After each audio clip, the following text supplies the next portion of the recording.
Wherever cruisers gather, certain topics come up in conversation again and again. I broadly call this battery talk, but it's more talk about power management. Unlike a house or even a car, there are several ways of designing a system that will work together to provide the power that you need on a day-to-day basis.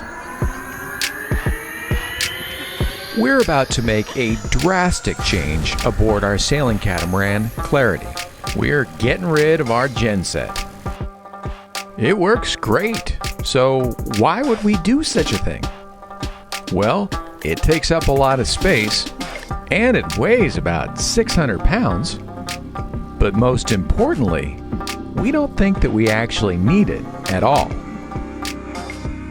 Now, doing something like this on a boat the size and complexity of Clarity would have been unheard of just a few years ago.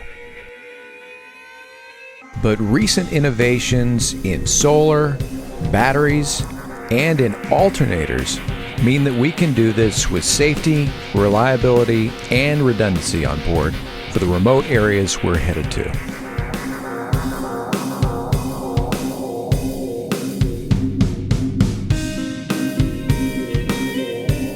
We've been in Fort Lauderdale a couple weeks now doing a variety of projects. The owner of the dock where we're staying is bringing his boat back, so we're going to have to get a move on here pretty soon. Time to put the big project on center stage.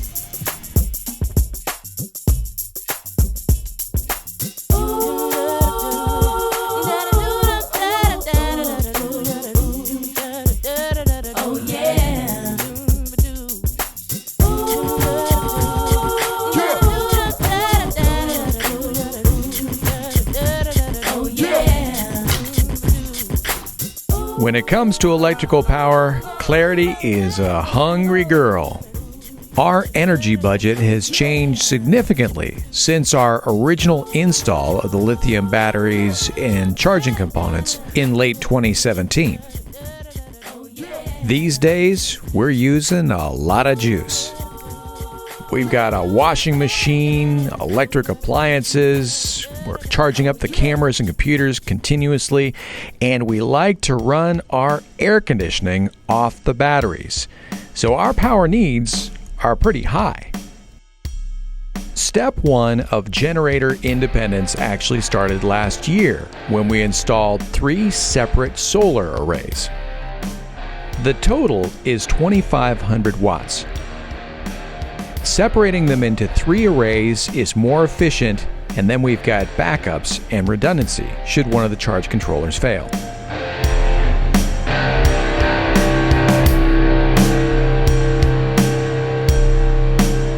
Now, a little earlier, I lied to you. I said that we didn't need the generator, and that's not completely true. About 3 or 4 times a year, we find ourselves in weather so gloomy and dark that we can't get enough energy from the solar panels. After about 3 days of this, we have to charge up using a different source. As we'll see in a future episode, we're going to use upgraded alternators on our main engines to supply that energy. But we're also going to need a bigger buffer, so that we don't need to do that quite as often. As it stands now, we've got 900 amp hours of lithium, which means we've got about 750 usable amp hours in our bank.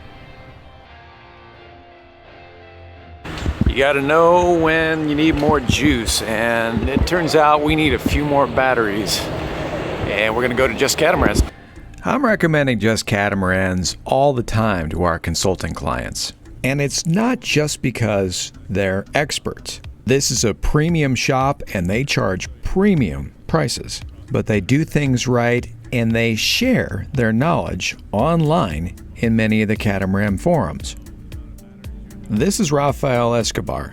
He's already saved my tail a couple times, and he's about to save me a few more $1,000 over a wiring issue that I didn't know I had. So when you're putting batteries, especially lithiums or any battery really, in parallel, if one's shorter, you're changing the resistance, especially if they're all individually, if each battery is individually tied to the bus bar, not in parallel.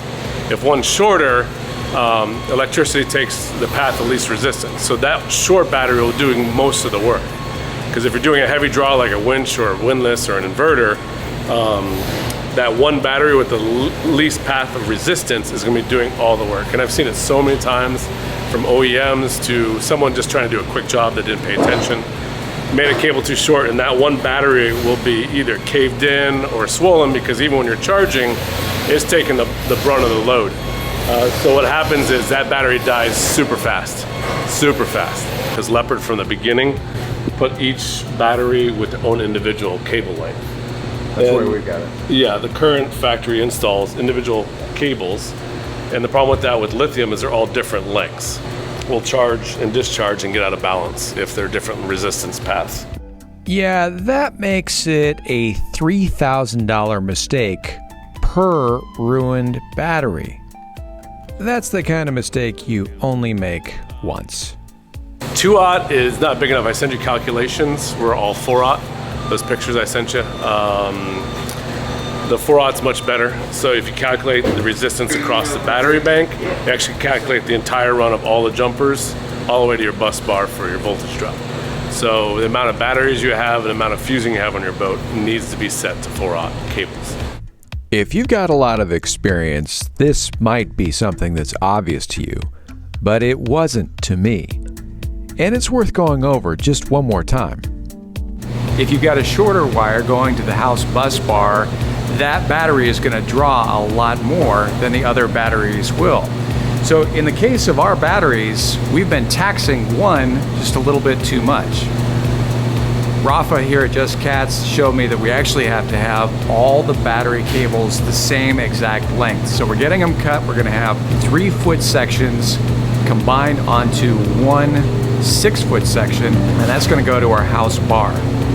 That way, all the lengths of cable will be the exact same, presenting the exact same amount of resistance to the house bus bar, and that way, all the batteries will draw at the same rate. We hear from a lot of folks who say they're going to build their own lithium battery bank, and that's fine, but you better know what you're doing.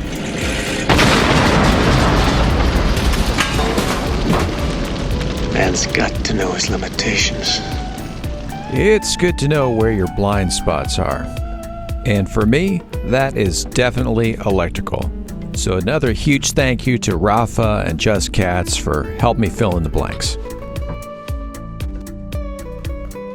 There was room in the battery compartment for battery number 4, but battery number 5 was going to require a little carpentry.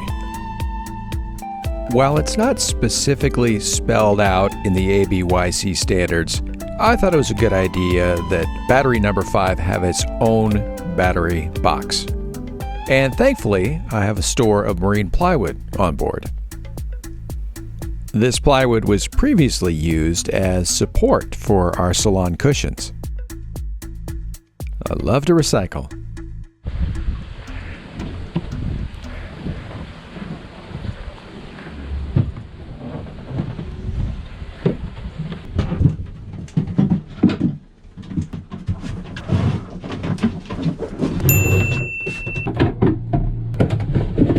As we talked about before, removing the generator is part of a larger project, putting clarity on a diet so we can sail faster and more efficiently.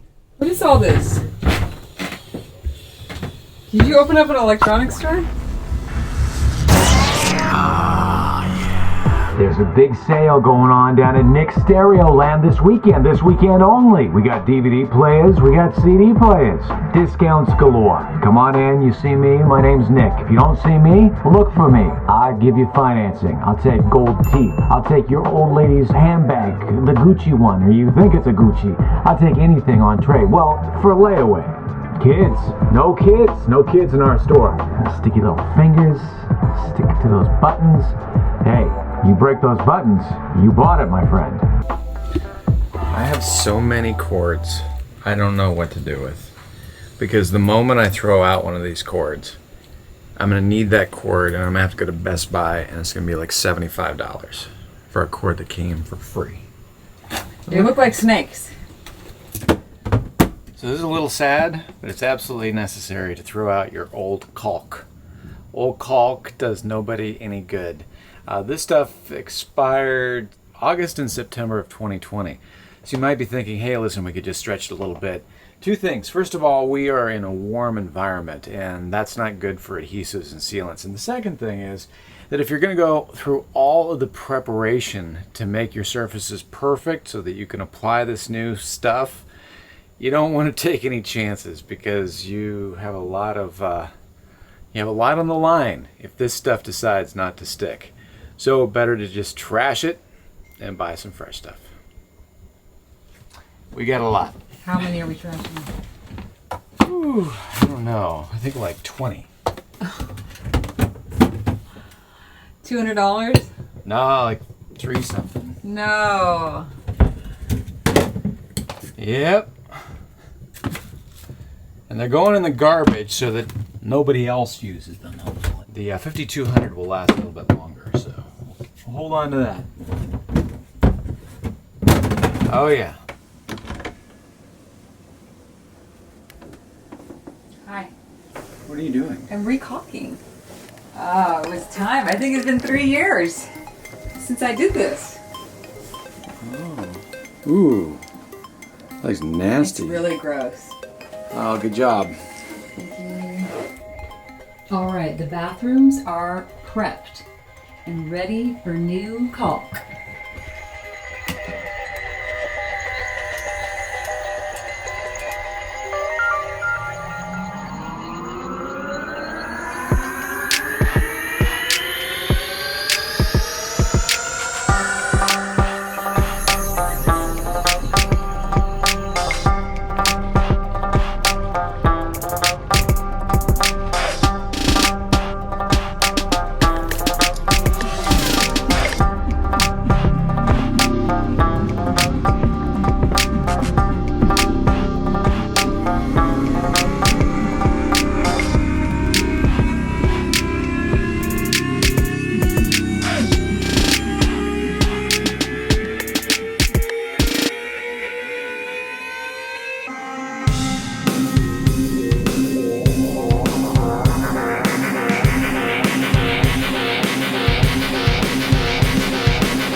So thank you so much, Malcolm, for sharing your dock and your car these last few weeks.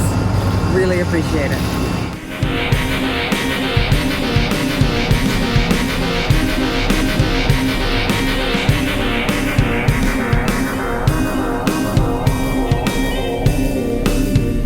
This line is definitely easier. Beautiful day. Water temperature is 84 degrees. Ooh. Flattest Gulf Stream crossing we've ever had. That's pretty wild. That's Malcolm, the gentleman whose dock we've been staying at in Fort Lauderdale. So yeah, we just happened to be crossing paths with him, I don't know, an hour outside of Fort Lauderdale. Weird. I can't believe this. What are the chances? Yeah, what are the chances? We planned it well. Yeah, You want to hear that's so some? funny. I was like, that catamaran's coming right after me, and I look at the AIS, it's like, oh my God, they're making a run for it. Wow, it's Nice so to good meet to you guys. see you. Thank Get you. out of here. Keep going. Adios. Have a good landing. Yeah. Well, see ya. Thank you. I mean, it's got to be like 80 degrees, 82 degrees, something like that. We just crossed the Gulf Stream. Woo-hoo. Just kind of an impromptu Gulf Stream crossing. We got up this morning. Projects yet to be completed. But you know, the weather window, it looked good enough. Not perfect, but good enough to make our easting, make our Gulf Stream crossing, get this Panama show underway. Panama. Panama.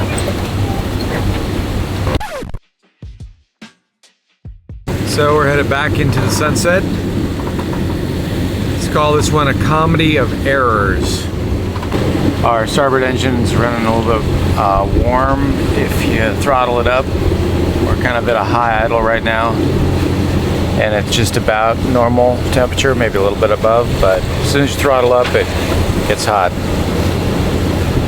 Not dangerously hot, but there's some sort of something or other to look at. Now, normally we'd probably just continue on, but with so much windward work to do and the COVID restrictions in the Bahamas, it's best to turn around.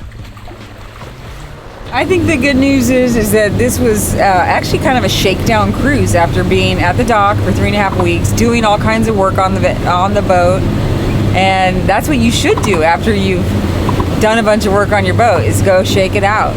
And that's what we did here, and it was a beautiful day on the water. It's going to be a beautiful sunset and moon-filled evening back into Fort Lauderdale, so it's literally no harm and no foul.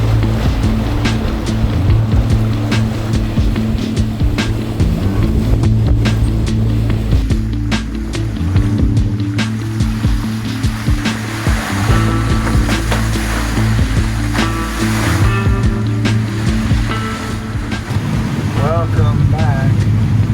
Welcome back. Welcome back. Welcome back. Are you tired? You got 45 minutes. Sleep. Had to be an hour. I think you got an hour total. I think I got about 4 or 5 hours total.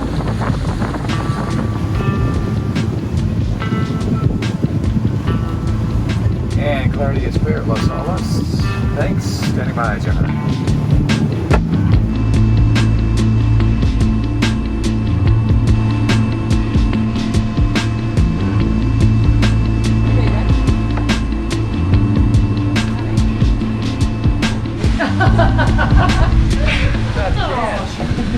I'm sorry that it didn't work. I feel bad. A slight bummer turning around and dealing with an engine issue, but as we're learning time and again, it's just another twist and turn in the adventure. And a chance to get to know cool people like Mike and Anne and their puppy Carmen. What do you think? I think people are so freaking nice. I can't even believe it. Got Michael coming to bring us fresh caught blackfin tuna. Got Mike and Anne giving us their dock. We got Malcolm, who we're gonna have dinner with, who gave us his dock for 3.5 and his car for 3.5 weeks. Yeah. I just can't get over how generous and wonderful people are. So, wow. Oh my God, you are just a saint. Oh my God. Mutton snapper, and I have, of course, more blackfin tuna. Wow, thank you. A little fresh fish will help as we chase down the overheating issue. Seems our cooling system may have picked up a couple hitchhikers during our stay in Fort Lauderdale. You were 3.5 weeks here in Fort Lauderdale in our perfect barnacle water, and I mean, it doesn't take long. Or maybe it's just normal mineral buildup. We'll get to the bottom of it next week with a little help from our friends. 1/64 of an inch of calcium buildup on Cooper nickel on your heat exchanger, basically equivalent to about 10 to 15% efficiency loss on heat transfer itself. So it doesn't take a lot. Mind blown again. We got an audience today. What does the gallery say? The gallery says, wow.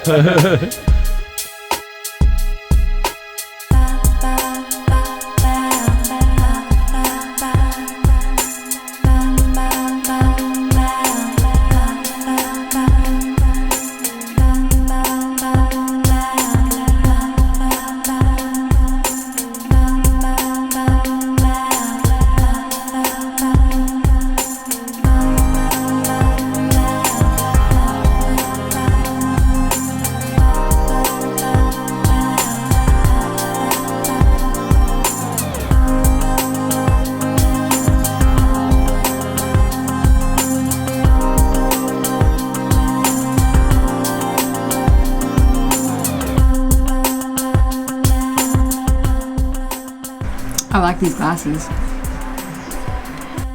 It's like the paparazzi out there. Are you the real housewife of Cambridge Key? Yeah, that's right.